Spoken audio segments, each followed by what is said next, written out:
देश में नफ़रत की राजनीति बंद करो, संभल बंद करो। संभल में जो मुसलमानों की हत्या हुई उसकी जांच कराओ और ये नफ़रत का बाज़ार ख़त्म करो। जहाँ जहाँ भी खुदाइयाँ हो रही हैं तो बुद्धि ही मिल रहे हैं देश भर में। क्षमतावादी ताकतों और समतावादी ताकतों के बीच में एक लड़ाई रही है। आधुनिक दौर में भी यह लड़ाई पूंजीवाद और समाजवाद के रूप में चल रही है। सांप्रदायिकता की राजनीति जो है, सांप्रदायिक फांसीवाद की राजनीति है, यह दुनिया भर में पूंजीवादी ताकतों के साथ मिल के बढ़ रही है। वो महिलाएं हों, दलित हों, अल्पसंख्यक हों, उन पर खतरे के रूप में सामने आ रही है। नमस्कार, मैं श्रवण कुमार, आप देख रहे हैं नेशनल दस्तक और हमारे साथ बातचीत करने के लिए राजा राम सिंह जी हैं। जिस तरह से पार्लियामेंट चल रहा है, आज जो विपक्ष के जितने भी नेता हैं इंडिया गठबंधन के, आज बीजेपी के जो सांसद हैं उन फूल दिए हैं। सर, क्या कहेंगे जो पार्लियामेंट में चल रहा है, आप सभी लोग आज बीजेपी के जितने भी सांसद हैं, तो ये क्या आप लोग साबित करना चाहते हैं उन लोगों को गुलाब का फूल देकर? गुलाब का फूल इसलिए दिया गया कि और तिरंगा झंडा दिया गया, इसलिए दिया गया कि देश में नफ़रत की राजनीति बंद करो, संभल बंद करो। संभल में जो मुसलमानों की हत्या हुई उसकी जांच कराओ और ये नफ़रत का बाज़ार ख़त्म करो।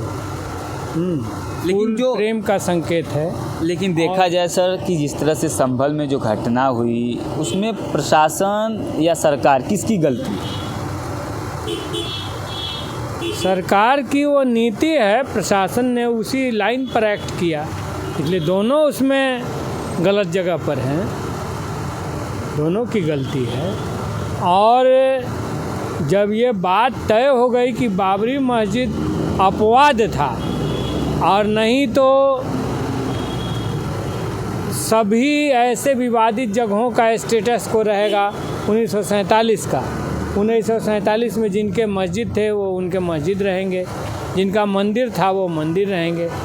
तो ये बार बार सर्वे करके आखिर किस गड़े हुए मुर्दे को उखाड़ना चाहते हैं, तो जाहिर सी बात है वो एक विवाद खड़ा करना चाहते हैं और वो किया गया। लेकिन अभी भी देश में देखा जाए तो संभल, अजमेर दरगाह और 100 ऐसे मस्जिदों को चिन्हित किया गया है, उन पे सर्वे टीम जाएगी।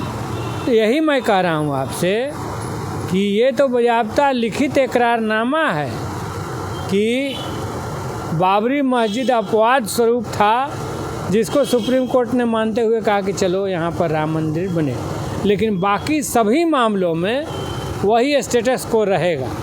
तो ये एक अनावश्यक विवाद खड़ा करना है। हमारे संविधान ने भी कहा कि इस देश को एक रखने के लिए सभी नागरिकों के बीच धर्म, भाषा, जाति और लिंग के आधार पर भेदभाव बंद करना होगा। यह देश विविधता मूलक है और विविधता में एकता इसी तरह से बन सकती है। लेकिन कुछ लोग कह रहे हैं कि जो खुदाइयाँ स्टार्ट ही हो गई हैं तो खुदाई थोड़ा नीचे तक की जाए और वहाँ पे बुद्ध के साक्ष्य मिलेंगे, सारा का सारा। अयोध्या में तो मिला, बुद्ध के साक्ष्य मिले, और जहाँ जहाँ भी खुदाइयाँ हो रही हैं तो बुद्धि ही मिल रहे हैं देश भर में, ये सही है। सर, अभी मैंने देखा प्रेस क्लब में जिस तरह से आप कह रहे थे कि यहाँ पे जब उस दौर में लोग 5000 साल हम लोग पीछे जाते हैं तो लोग कहते हैं कि ये देश में समरसता, भाईचारा और ज्ञान विज्ञान बहुत बड़े स्तर पे था, लेकिन आपने उसको जस्टिफाई किया कि आखिर जो साक्ष्य हैं, पुराण है, महाभारत हैं, चाहे जो गीता है, वेदांत हैं, जो भी जितने भी हैं वो सब को सब उपलब्ध हैं, लेकिन अनुपलब्ध क्या है? तो आपने तक्षशिला और नालंदा जैसे विद्यालयों को किया, लेकिन थोड़ा सा उसको समझाइए डिटेल में। मैं यही कह रहा हूँ कि नालंदा भी महाविहार था, बुद्ध महाविहार था, और विक्रमशिला भी, और इनमें आग लगा के उनको ख़त्म किया गया। वहाँ उस ज़माने में दुनिया का सबसे चर्चित विश्वविद्यालय हुआ करता था।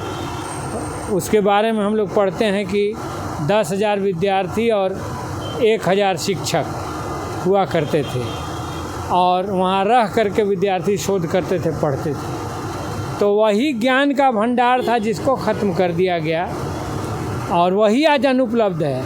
इसलिए अगर ज्ञान जिसके बारे में कहा जाता है कि भारत को बहुत नाज है अपने पुराने ज्ञान पर, तो असल में अनुपलब्ध तो वही है।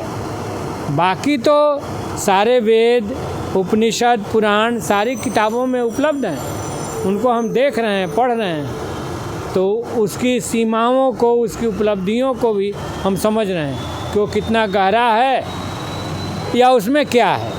अगर देखा जाए जिस तरह से मानव का विकास और राष्ट्र का विकास, क्या जो हिंदूवादी लोग हैं, जो हिंदू साहित्य हैं, जो हिंदू जो धर्म ग्रंथ हैं, इससे विकास हो सकता है या फिर वही बौद्ध काल चाहिए हमें जिसमें मानवता, समरसता और ज्ञान और साइंस के आधार पर काम होता है?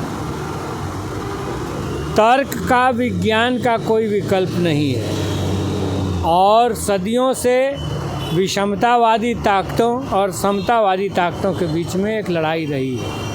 आधुनिक दौर में भी यह लड़ाई पूंजीवाद और समाजवाद के रूप में चल रही है और जाहिर सी बात है, दुनिया में पूंजीवाद ने जो दिया है कि उसने अपने ही बनाए तमाम नियम कानूनों को इजराइल द्वारा फ़िलिस्तीन में हमले में ताक पर रख दिया, अस्पतालों पर हमले किए, रसद पानी रोक दिया।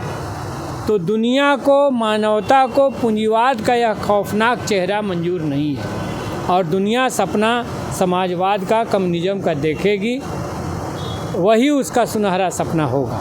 सर, लास्ट क्वेश्चन हमारा कि जिस तरह से देश भर में देखा जाए, अभी देश भर में जो धरातल पे जो कुछ संगठन है, वो बांग्लादेश में जिस तरह से अल्पसंख्यकों के साथ अत्याचार हो रहा है, उनको मारा जा रहा है, उसका तो समर्थन लोग कर रहे हैं कि बांग्लादेश में ऐसा नहीं होना चाहिए।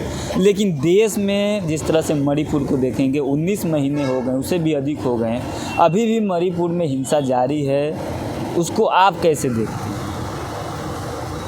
मतलब कहीं भी बांग्लादेश में हिंदू अल्पसंख्यक हैं, इस देश में मुस्लिम अल्पसंख्यक हैं, कहीं भी अल्पसंख्यकों पर इस प्रकार के हमले नहीं होने चाहिए। और ये बहुसंख्यकवाद की राजनीति जो है, सांप्रदायिकता की राजनीति जो है, सांप्रदायिक फासीवाद की राजनीति है, यह दुनिया भर में पूंजीवादी ताकतों के साथ मिल के बढ़ रही है और दुनिया के जो भी कमज़ोर वर्ग के लोग हैं, वो महिलाएं हों, दलित हों, अल्पसंख्यक हों, उन पर खतरे के रूप में सामने आ रही है। इसीलिए एक बराबरी का राज और समाज के लिए इनके खिलाफ, फासीवादी प्रवृत्तियों के खिलाफ, लोकतंत्र को मजबूत करने के लिए, बराबरी की भावना को मजबूत करने के लिए हमें संघर्ष को जारी रखना पड़ेगा। चलिए, शुक्रिया, धन्यवाद। तो सर थे मेंबर ऑफ पार्लियामेंट हैं, लोकसभा से चुन कर आए हैं और जिस तरह से इन्होंने रखा कि फांसीवाद को ख़त्म करने के लोकतंत्र को मजबूत करना चाहिए और लोकतंत्र मजबूत तभी हो सकता है। आप सभी लोग जानते हैं कि राजनीति और लोकतंत्र में फांसीवाद चुनाव यानी कि राजनीति के जरिए आता है, लेकिन राजनीति के जरिए जाता नहीं है। सड़कों पे संघर्ष करना पड़ता है, तभी फांसीवाद ख़त्म होता है। और इसमें देश में दो लड़ाइयाँ हैं, एक फांसीवाद, एक पूंजीवाद और दूसरे तरफ गरीबी। आप क्या सोचते हैं, क्या इस देश में गरीब होना अभिशाप है या वरदान है? ये बहुत ही कठिन समय है। आप क्या सोचते हैं, कमेंट में ज़रूर बताइए। शुक्रिया। नेशनल दस्तक की आपसे गुजारिश है कि अगर इसको बचाना चाहते हैं तो नेशनल दस्तक को सब्सक्राइब करने के लिए रेड कलर के सब्सक्राइब बटन को दबाएं, फिर बेल आइकन की घंटी दबाएं। नेशनल दस्तक को बचाने के लिए बहुत जरूरी है कि हर खबर को शेयर करें, लाइक करें, कमेंट जरूर करें।